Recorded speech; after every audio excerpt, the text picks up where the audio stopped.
We in there? Let's see. Let's see if she actually sees something.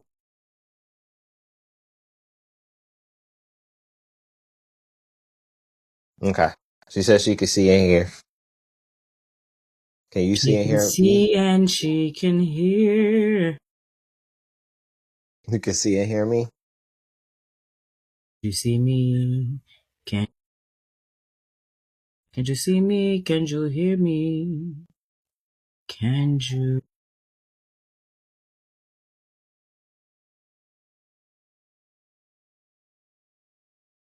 Okay. All right. Talk a little bit so make sure it ain't no echo. Is there an echo? Can you heckle? Is there a gecko for your gecko? Is there a Jekyll for your gecko? Wow. I ain't even go front. That is hilarious and all types of hilarity. For real, for real. Oh, I see the fireplace now. You see it now? Yeah. I It's see the fake. fake fire. Yes! We out here. You know what I'm saying? Look, it even matching. You got all this wall and fireplace. Like, fire for fire, fire for fireplace. Like, what? That's That's not how it it. works. It really doesn't, and I don't understand. Just saying. I wasn't ready. I wasn't ready. Alright, so we're gonna do this for real now. Because now we know we can see it. I'm gonna stop this. We're gonna retake this, alright? We're gonna stop who? Oh, No, you know what? We're not gonna stop. We gonna just get it in I because was we about to was say we already can here click and testing. dip whenever we need to click and Exactly. dip. Yeah, Why we would can we always start? cut. We can always cut and go around it. So that's it. That's the way it's supposed to be done. For real, for real. Exactly. So, before we get started, obviously, my favorite interviewer loves to set an intention before they start an interview. Obviously, our last conversation was more or less about you know, when it comes to the actual book itself, we talked about the roots. So this one is about the ashes. So we are going to be talking about themes of transformation, self reclaiming and resilience. But the biggest thing is, well, we got like 10 days, right? Like how many days left? We ain't got a 9, lot of baby. We days on left. 9. We on 9. 9. And since we've been releasing on Fridays, then it's gonna be what, 6 days by the time this come out? 4 days, 6 some days when it come out. Yay. All right.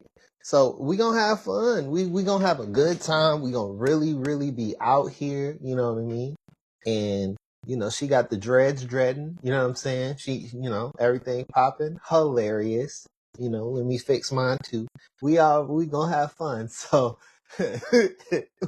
what's going on? My name is Chris. I am here with the lovely, the wonderful Miss Daquita Thomas, aka the Phoenix, and we are gonna break it on down. You ready for this? I'm ready. Are you ready? Oh yeah, I'm ready. Let's get socially unconscious real quick. So, now of course the book is coming very soon, and I was able to kind of pick apart a few quotes within the book that I did have a few questions on that I kind of wanted to see if we can get some better understanding. So, of course, you spoke on a lot of topics, but one that really stuck to me was what you spoke as far as when it comes to boundaries. In the poem, you actually stated, "I stopped knocking and built a door of my own."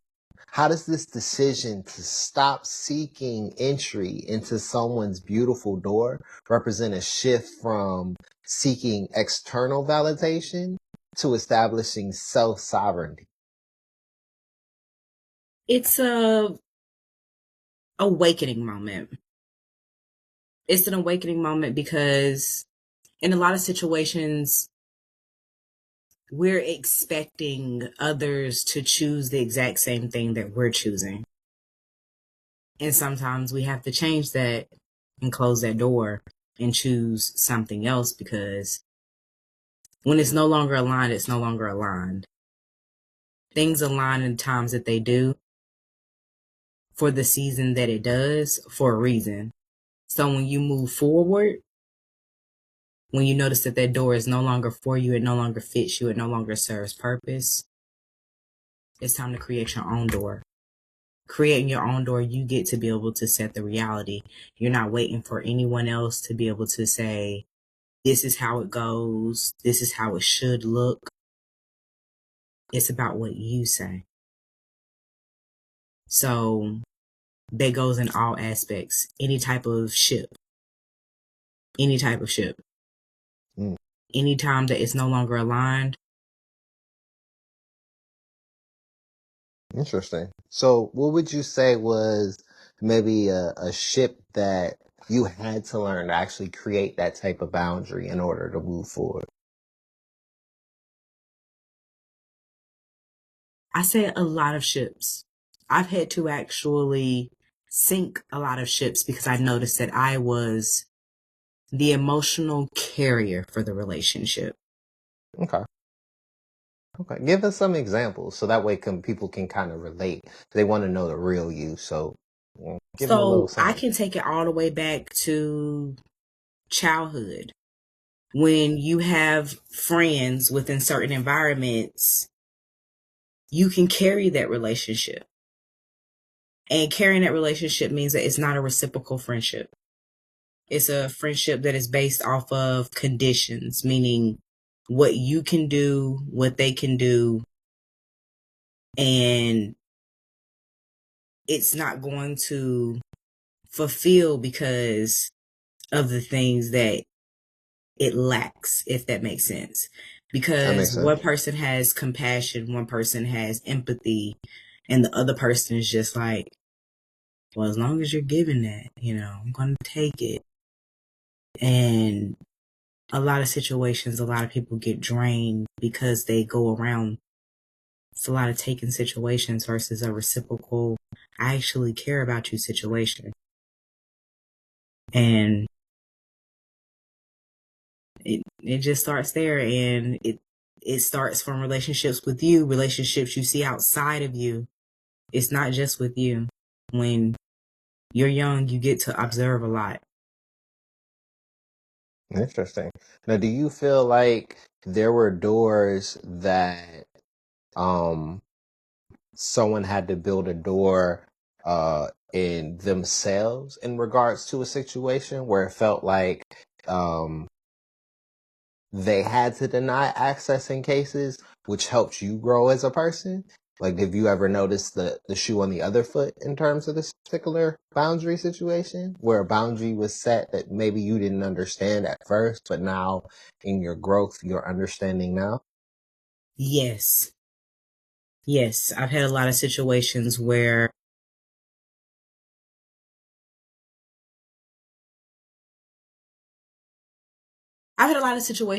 basically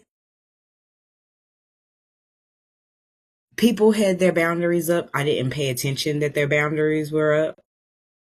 I wasn't paying attention to the red flags. And when you don't pay attention to the red flags in any ship, it could either, put a hole in it, or I don't know. It's just like, I know this is like a crazy topic when you all break it down. But the truth is, like, a lot of times, if it wasn't for the fact of people setting boundaries, in some cases, if a boundary was set, certain situations wouldn't happen. Like, all right, I'll give an example. Not to bring up P. Diddy, but we don't bring up P. Diddy because I don't care. But in all honesty, I feel like if people would have actually set the boundaries in those particular situations, there's certain things he wouldn't have been able to get away with to get to a point where things are now. Or am I looking at things a little bit different in regards to what you meant in regards to setting up that beautiful door? I know you making that face like, this fool that brought up Diddy. Yep, I brought up Diddy. That happened. Did he do it? He did. I'm just saying. so I really didn't know we were going to go there. Okay. Oh yeah. Hey, Brought up the whole Diddy situation. Diddy's a perfect example of people not setting their boundaries and being taken advantage of. Because a lot of people, if they would have set their boundaries, a lot of things probably wouldn't have happened. I know if I come to your party and you have me sign an NDA and you want my telephone, I'm not going to lie. I'm going to be very truthful in this moment. Me 15 years ago, maybe 16, 17, maybe even 18 years ago. I ain't going to lie. I'm going to lie to you. I was going to sign that NDA and give them whatever device I had because, I mean, technology wasn't even popping back there anyway. But true. Now that we're in the technology era, now that I've evolved and I am who I am now, no, I'm not signing an NDA. No, you can't have my phone because something might be going on that we, But the old me. I understand. I mean, it's weird because it's one of those type of situations where people want to be accepted so much that they're not willing to set those boundaries. So especially when we're talking about Diddy, right? Like, but that's this why is a I man said that was what super I said famous. because then you know I didn't have no boundaries. About, what? Exactly. We talking Diddy about like what? 10, 15 years Diddy, ago. You said sign what? I would have been in there exactly. I would have been just as fucked up as Biggie. You hear me? Exactly. Yeah. Shoot, 100%. My boy's like, shoot was probably gone first week. We'll never even. I don't know if I agree with that. We don't let that slide. I had a feeling you was gonna bring that up. I should have known. I walked right. You open up the door. I'm gonna walk right in it. You did not tell me access was denied. 100%. That's funny. But when you bring up, of course, boundaries, a lot of times when it comes to boundaries and people being able to set up those boundaries, it's hard for you to be able to set up that boundaries without having a sense of self-love. But there are a lot of people who don't necessarily have that. Now, of course, I know you did in Lessons from You. The quote was, "The lesson was love, and it began with me." How does the transformation of the painful experience of waiting in vain and holding your breath was the catalyst for you to choose yourself? And give some, personal examples so people can relate. Personal example is I have been heavy my entire life. My entire life I have been heavy. I have always enjoyed being heavy until I started noticing the health issues that come with being heavy. Okay. And when you start loving yourself and people around you start projecting, deflecting based off of the movements that you're making and making it about other things versus you being able to transform, that's when you notice that everyone doesn't have self-love. Because people who have self-love, they're not going to judge you for loving on yourself. They're not going to judge you for wanting to be more disciplined, set a boundary with yourself. I had an addiction to food. I still have an addiction to food. I have a big obsession with food. But so you was out here big backing? Big back I have Cadillac? Big back ideas. Okay. Ooh, speak on it. I have big back ideas to the point where it's like, I know I shouldn't go make that. So I'm not going to, but I will think about it. I will think about it, but I know I'm not supposed to have it. So you one of the people now, so you feel like you've gotten to a place where you can only eat the outside of the grocery store, or you still make your way on the inside? I still eat everything at the grocery store. I just don't eat pork. Understandable. Because, some people, they believe. And I done vegan, but I ain't gonna lie to you. When you go vegan, then you touch some meat and then, you're back on the meat end. So you might as well just make it versus. You gotta hit him with a camera out every now and then. I'm just messing with you. But I feel you. Go ahead. Vegan. But I'm just saying that basically it's like, change your lifestyle. Change your lifestyle. Change yourself to be a better version of you. So it's not something that you have a scare with. You shouldn't have a scare with your health in your 30s. That's not normal. That means you're lacking self-love. And to lack self-love allows so many other people in relationships to be able to take advantage of you. So me noticing that in a lot of situations I was being manipulated, a lot of situations I was being taken advantage of, because anytime I started pouring into me, it was a problem. Could have probably started a riot. But at the end of the day, me choosing me versus choosing what anyone else has to say versus what anybody else is feeling. Because I was comfortable in my size 22, but I feel more confident in my size 10. Interesting. I was confident in both, but to know that my knee's not going to give out when I go running with my daughter, to know that I can move however I need to move because I'm taking care of my health, that means a lot to me, because I've watched people give up and not want to fight for their life.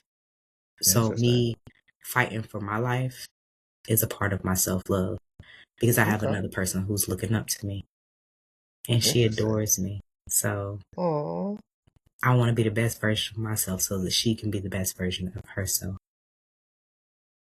Do you remember that day when you finally decided to choose yourself in regards to self-love? Because a lot of times you get comfortable in your skin. And let's just be honest. I hate to say it, me now living in the South, but Southerners tend to love thick. Like, thick is beautiful. The food is And great. that's why I tell people there's Southern nothing soul wrong food with is, thick. woo. There's nothing wrong with thick. But be thick and healthy. Don't be thick and all I eat is fast food. I don't cook because, oh, that's expensive. No, you're lazy and you don't love yourself. You don't see the need to do it. You don't care. And a lot of people, they live in the mindset of, I'm living to die. I'm actually living to live. Exactly. That's self-love. Exactly. I'm not living by the standards that they teach us. I'm living by the standards that I've cultivated within my own mind. Exactly. I don't live, I pay attention to what I say out my mouth within the season that I'm in there. Like, you not gonna catch me, just out here be throwing around certain words just because. Like the lady the other day, I threw her off because she was like, "Good morning" when I walked in the store. I said, "Beautiful day." And she just paused for a second like, man, that's not what I said. I don't know what to say. And then she was like, "No, it is a beautiful day." You see how I just changed your perspective? Because what you was mourning about, I don't know. But I'm not about to mourn the loss with you. Understandable. And sometimes you got to hit people with elevated horizon and whimsical awakening. You know what I'm saying? That's what people need, A and little I'm bit in of my magic. whimsical phase. So I'm just like, look, baby, if you want to talk to me, baby, you're going to have to. Exactly. We're going to start talking to squirrel real quick because I'm ready to talk in squirrel. Elevation proclamation. Ain't nothing wrong with that. So what do you say to the haters or the critics that say that meal prep is just white people for healthy leftovers? Meal prep is for someone who has a busy lifestyle and they want to have their meals at a specific way each time. Meal prepping is a great way to be able to monitor your health. If you don't have the access to be at home and things of that sort, meal prepping is very handy. But if you have access to be at home and stuff like that, baby, you don't even have to fully meal prep. Just set it back up. You can set your meals up the day before, set it up a couple of days. That's true. That's true. And then the crazy part is nowadays, like I seen this thing that I forgot the name of the place. What's the really healthy grocery store? Sprouts? Not Sprouts. A little Trader bit Joe's? more known. Almost. One more. There's a huge one in Tampa. In the white neighborhood. Food. Whole Foods. Whole Foods now has a thing where you can actually get meal prep. You can actually get, like, basically comes in like the, the old school Yep, aluminum I foil seen it. They got the containers. trays. Yep. I think it's like $35, and you get like the 2 trays. You could actually split it up into your own meal prep now. I've seen that, I want to say Kroger's got the Home Chef that's $4.99. There are plenty of options for those that aren't And cooked Sprouts, they to be have them too. Like Sprouts have a whole meal for like $10 already prepped really for you. okay. So yeah, I might have to hit Sprouts because they don't have Whole Foods out here. So Sprouts is actually not too far. So that might be the place to go for I'm me, telling you, honestly. go right over there to the deli area. They Okay. got all the little meal preps. I'm talking about, you want some salmon. They already got the Interesting. salmon seasoned with the lemons on Interesting. there, the asparagus. All you gotta do is go throw it in the oven, aluminum foil pan. Interesting. Okay. I like that. I like that. That's fire. That's why That's I'm like, super it's fire. ways around everything, but everyone makes up excuses versus being accountable for their actions. And that's really Interesting. what I started doing, taking more accountability in my actions versus reacting to everything that was said to me. Because the old me, I was very reactive. Like, baby, Interesting. we're going to have a full blown debate. You start with me. Mm. And baby, debate might not end up good for you. Now, I ain't gonna lie, like, I was a bit of a toxic boyfriend when it came to thugging women. I ain't gonna lie. Like, sometimes we get in arguments, little situations, we stop talking, I hit her up like, hey, what you doing? She'll respond, you hungry? I knew it worked. I knew it would work as far as us being able to have a conversation. I ain't gonna lie, but you gotta choose to do better. Yeah, I know, I said it. Okay. Don't give me that look. Don't You like see, dudes I don't do paused it. like, Be you said it. honest. Dudes do it. Dudes will hit you with the you hungry real quick just so they can get attention. They know what they doing. Guys want attention just as much as women do. We ain't gonna sit here Honey, and lie. that's why you can't hit me with the food line. Mm. And I be see why you did it. The intentional with food me. line. You need to hit me with, okay, so are you free Friday? Specific time and date. Okay. Are you free Friday? I planned a Mm. few things for us. Can Okay. you make yourself available? Don't Mm. just think you get access to me. I just told you access denied. You do not just get Oof. access like that. Ain't no same day. Can we go get coffee? This ain't no Amazon Prime. Ain't no Ain't no same day Amazon Prime. Ain't no 2-day delivery. shipping out here. Ain't no 2-day shipping, Pookie.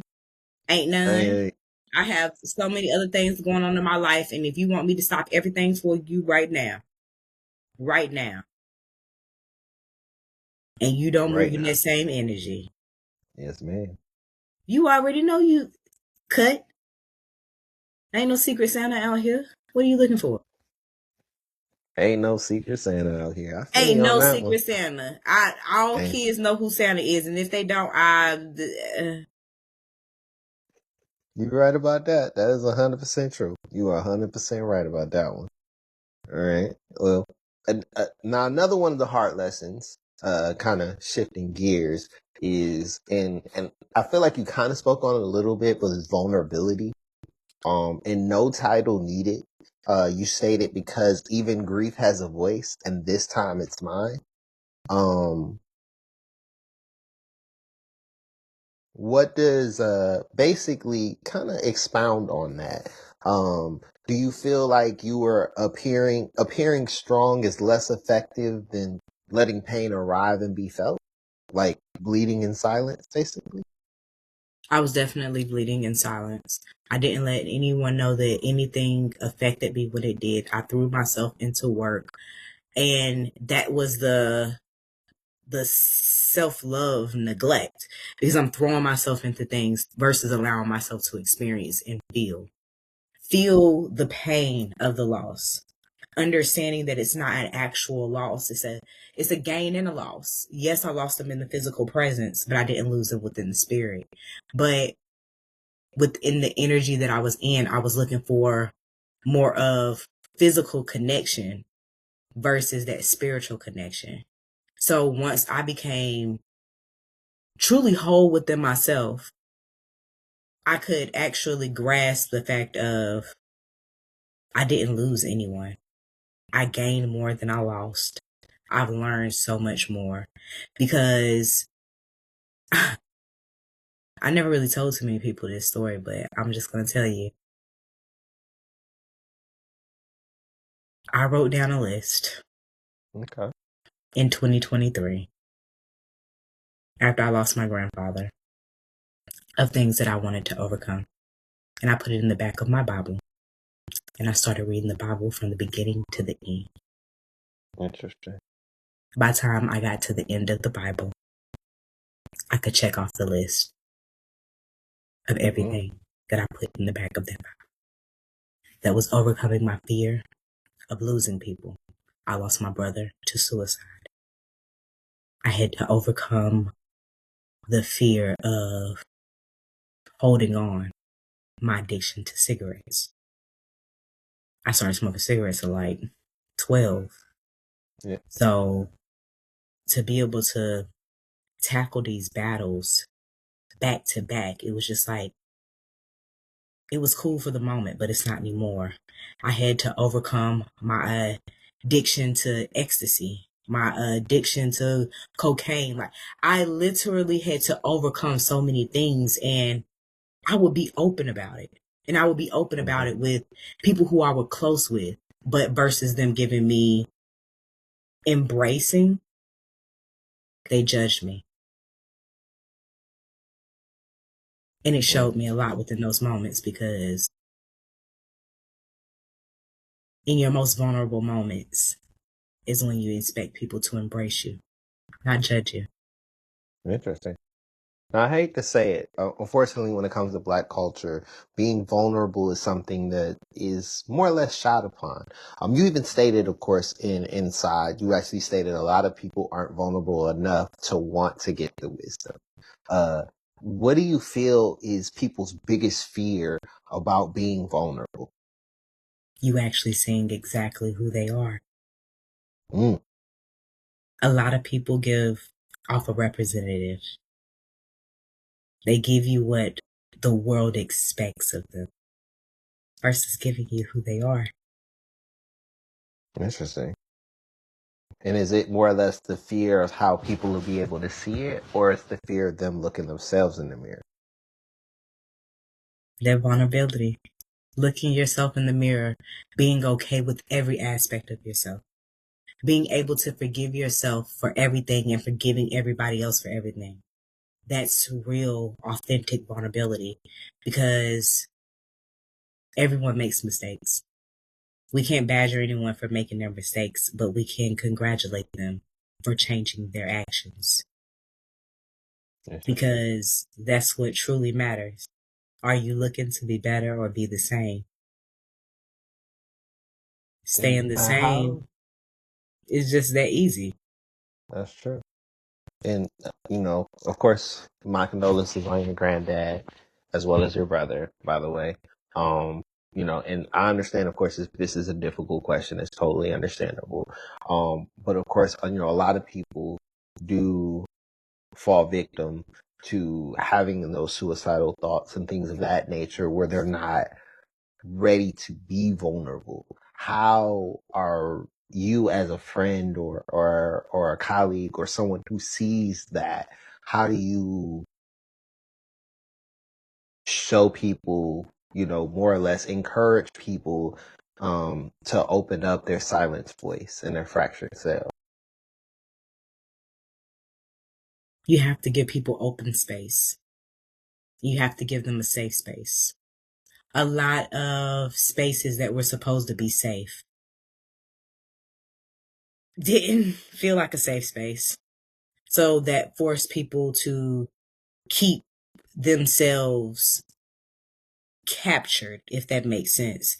Because when I grew up, the saying was, what goes on in this house stays in this house, where Yes. somebody need to talk about something. Somebody need to speak up about what's going on.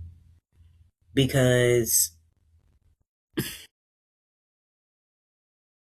when I was younger, because I was so heavy, I grew up predominantly around white folks. So I felt like there was a slight image that I had to keep up to an extent. So I went through basically the food issues, because I told you I have an addiction to food. And I used to wonder why did they make up these certain movies and stuff like that on Lifetime, but it's like they knew what us little girls were going through. We're trying to keep up with our parents and stuff like that, so we'll go scarf food and then go throw it up. And it's hard to say, but it's like my brother witnessed me trying to kill myself throughout high school, and then he drops out of high school and takes his own life at 19. What people fail to realize is a lot of things are a reflection of us. And when I say a reflection of us, when you're around people who try to harm themselves over and over and over again, and you mentally can't break out of that cycle yourself, it's going to be a shut door. No one can open that door back up once certain decisions get made. Only God can open them doors back up. That's true. Do you feel like for people just diving into the book, obviously it's not out yet. Of course, it is available for pre-order, which we will leave the link in the bio. But do you feel like there's a particular poem where you feel like you are being your most vulnerable self in regards to certain situations? I'm not sure if you mentioned anything in regards to your brother or anything like that. So I actually have dedicated poems. I have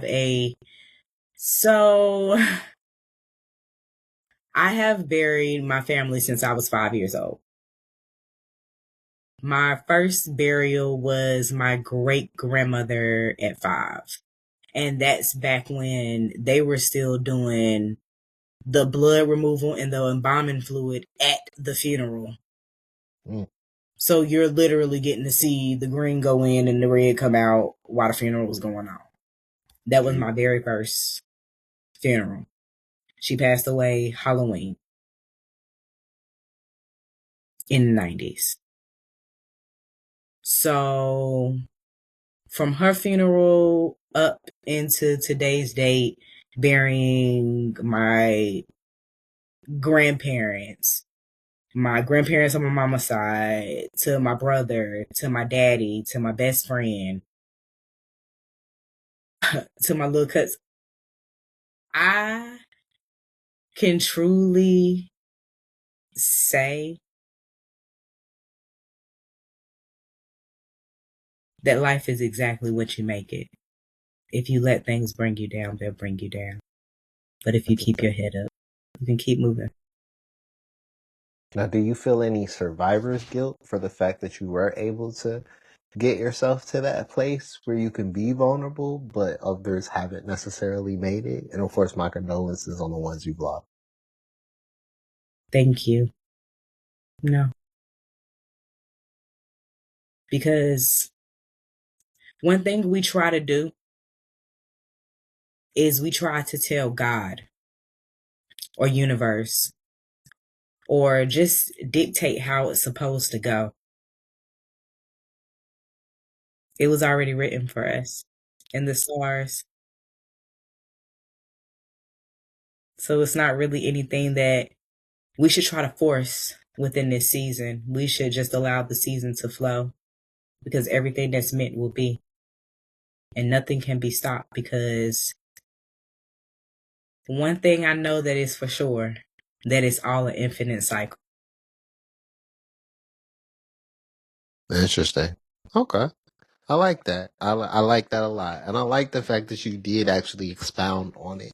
I feel like this is something a lot of people want to hear, because not everybody else is, they don't necessarily want to choose vulnerability or even want to get to a place where they're choosing themselves enough to want to love themselves, even to get to a place where they can actually set those particular type of boundaries and kind of go through those particular wisdom places and things of that nature. But the fact that you are, willing, and giving people, ways that they can kind of get into that, then definitely it kind of showcases some big things. Now, the crazy part is, I know last time we spoke, in regards to you growing up in Greensboro, and of course I know the whole Gucci Man LaFleur era that you were living in. In one of your poems of the course, The Streets of Sage, you speak of walking through the cities in silence and seeing the wisdom grow in cracked pavement. How much of that cracked pavement is literal or metaphorical reflection of your time reflecting to your life back in Greensboro? It's more metaphorical because I seen myself as the cracked concrete where I was literally, for real, still molding myself. So I wasn't concrete. I was a seed, just going through life lessons. Mm. And the reason I call it the Streets of Sage is because all of the energies that I conjured up during that time frame, I'm the one who had to battle those. Mm. No one else had to clear those streets for me. I didn't leave it up to anyone else to clear those streets for me. I went in and did that. Interesting. So, looking back at those nights when you were out there popping 1, 2 in 40-degree weather, how did that environment eventually shape the wisdom that you actually end up writing about? My bad. I'm sure. So it helped shape it because, to be honest with you, I always felt out of place when I was doing it. It was more of I was enjoying the experience. I was going with the hype. When it was over, sometimes I'd be like, so it was a good time, but what did we gain from it? Interesting. We didn't gain anything. And to be honest with you, a lot of people got stuck in it. A lot of people didn't get over it as quick as I did. I can tell you there were blocks. And I'm noticing that within those blocks, it was me who always opened those doors back up. It wasn't them. So it took me to love myself enough to not open those doors back up. And now, when others feel that they can open up those doors, I let them know, now you got to work to get in this door, because I'm not really looking for that type of activity anymore. I'm pleased with where I am. I'm hoping that you're pleased with where you are. I hope that you're living the most beautiful life, but we're going to leave it right there. Yes, okay. Especially considering, and I'm glad you brought up the, making sure that you keep those doors closed. I know, of course, that you stated in Access Denied that you never plan to open it for someone who saw their reflection and loved it anyway. My apologies. What'd you say? On the trampoline? Okay. My apologies. The little me needed me for a second. I understand. But what did you say? It was all a dream, Sometimes you got to bring it back. But now I was saying, I'm glad you brought that up. Of course, I know in Access Denied, you also spoke about never planning to open it for someone who saw their reflection and loved it anyway. How do you feel someone should handle grief in a relationship ending? Not because of lack of effort, but because you saw truth of the other person wasn't ready to face. I know we spoke a lot in regards to grief, in regards to, those that passed, but that's not the only type of grief that people normally deal with. Sometimes it is the loss of a relationship, things of that nature. Grief is grief. And a loss of relationship is just like a death. That was a relationship that died. That's just like when people have been with people more than 1 to 2 years, that's a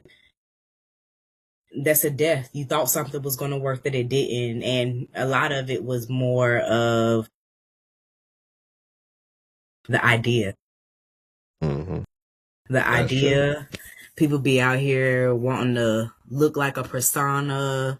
We done went through so many phases within the community, and one phase that I'm noticing that is happening right now in the community is people are taking more accountability for their actions, but people are also not allowing people to take advantage of them. That is true. So within a relationship phase of it, it's more about what are you willing to no longer accept within your self-love journey? Because a lot of people within their self-love journey, it doesn't start with them looking at those aspects of it. But when you look at all aspects of it,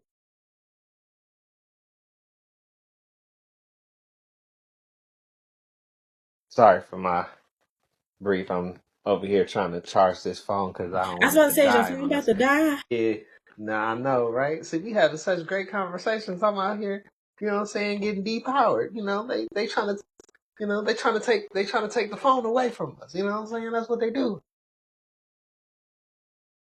Ooh, I love your shirt. 90s RB type of love. Yes, that's that real love. Real love. I'm searching for a real love. You know, Yes. it's funny. If Lolly was on here, I know she'd be singing it right there. Loud, loud, baby singing it too. You know what I mean? I already know what's gonna happen. Straight up, the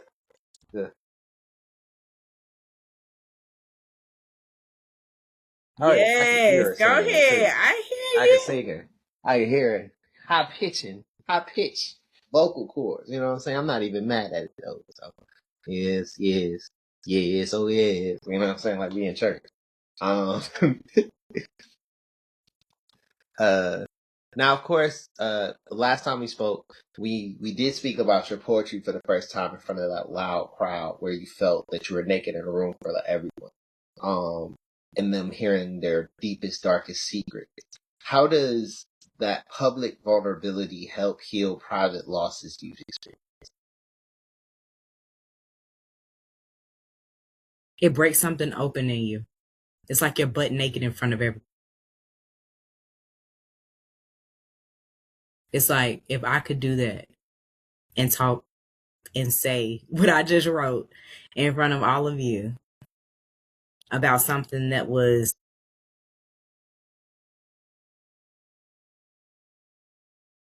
I don't know, love is sacred, but it's something that also should be expressed. So it made me feel like I allowed people to see me where I was at and meet me there and embrace me in that moment versus hiding it and keeping it to myself. I love that. I love that. I do. I do. Well, you know, we had a lot to talk about this time. This one is definitely a lot longer. And I do want to save a lot for the last one, which is going to be next week. We are going to speak in regards to the embers and the flight, in regards to that realization, self-reflection, rebirth, and transformation. But before we get off the ashes, is there anything that you think you want to expound upon or anything we didn't touch on in regards to that rejection and hard lessons? Oh, No. I'm nowhere close to the mic. My bad. I don't know if anybody heard anything I just said. Yeah, I heard everything you said. Okay. So when it comes to lessons in life, to embrace them so that it can be an ash. A lot of us don't embrace them and we try to take them with us into the next cycle when they're not meant to. That pain from that previous cycle is not meant to go with you into the next part of your life. That is true. That is true. And this pretty much goes into any phase of life. I know we were speaking in regards to the I'm trying to think exactly which one we were talking about. The whole relationship thing is in regards to access denied, about dealing with the grief of relationship. And I know, of course, we speak about it in terms of adults, but let's not lie. Like when we were teenagers, I know you say you've been with somebody maybe 1 or 2 years, then you feel that grief. You be with somebody 1 to 2 minutes back when you was a teenager and you feel the same amount of grief. You know what I'm saying? That person that you see on that screen, that you feel a little bit of grief. Everybody deals with some form of grief in their everyday life. It's about making sure that you take that effort to try to move forward, to be able to set up those boundaries in regards to have that self-love for yourself. As a person who's dealt with addiction myself, I totally understand the importance of self-love and choosing you over the bottle in my particular case. Being vulnerable enough to stand in front of people and say, "Hi, my name is Chris, I'm an alcoholic." You know what I mean? Like certain things. But the bottle was a bad person for me too when I was younger. So you're not that's why I was like, no, baby, I done went through every addiction you could think of. Everyone you could think of, I touched it. So exactly. And we still go through addictions to this day. You know what I mean? I can't lie. I'm a little bit addicted to that doom. You got to check out the Netflix sometimes, until it comes out my wallet. That you said, "You're doomed." I said, "Good night." I was waiting for it. I was like, man, she gonna tell me to go to bed at least once in this conversation. Go to sleep. I was like, at least the Diddy one. She let me let that one slide. Woo, we out here. When you did it, I said, "Oh, little did he know I'm about to eat out for this," because we's not gonna talk about Diddy. We're not gonna talk about the first artist that this man then came out with. Oh, baby, we's about to have fun with this. We's about to have fun with this because Diddy hit every artist. Oh my goodness. We gonna leave a lot to the imagination in regards to that. But I am glad that we did actually take this time, and I am super duper looking forward to the next one. Where we break it all down. We kind of get into those embers, that transition and that flight. We are getting super duper close to the release of the book. Go ahead and tell them the date that it is set. It's New Year, April 1st. Exactly. April 1st. And this is not a joke. We are not fooled. This is a real thing. Wednesday, April 1st. So we got one more of these. Obviously you're going to see this episode on Friday, the 27th. And then of course we're going to have one more of these after the book releases, which will be, couple days after the book. We'll really kind of break down and go into everything. So that way you'll actually get a chance to read the book. We're going to go into the worksheets. We really going to break it on down. So, as you can see, that workbook is lovely. Pages beautiful. Everything is crafted. You know what I mean? Then you got the actual, beautiful copy for you to actually check out. So, let the people know where they can find you. They can find me at Phoenix Risen Publication on Instagram and TikTok. And the link is in the bio. Exactly. Well, I am super duper glad to have this conversation. And I'm glad that you all actually took the time to sit down and speak with me so we can actually break this on down. With that, I'm glad we can get a little socially unconscious. My name is Chris. I want y'all to have a wonderful one. Peace.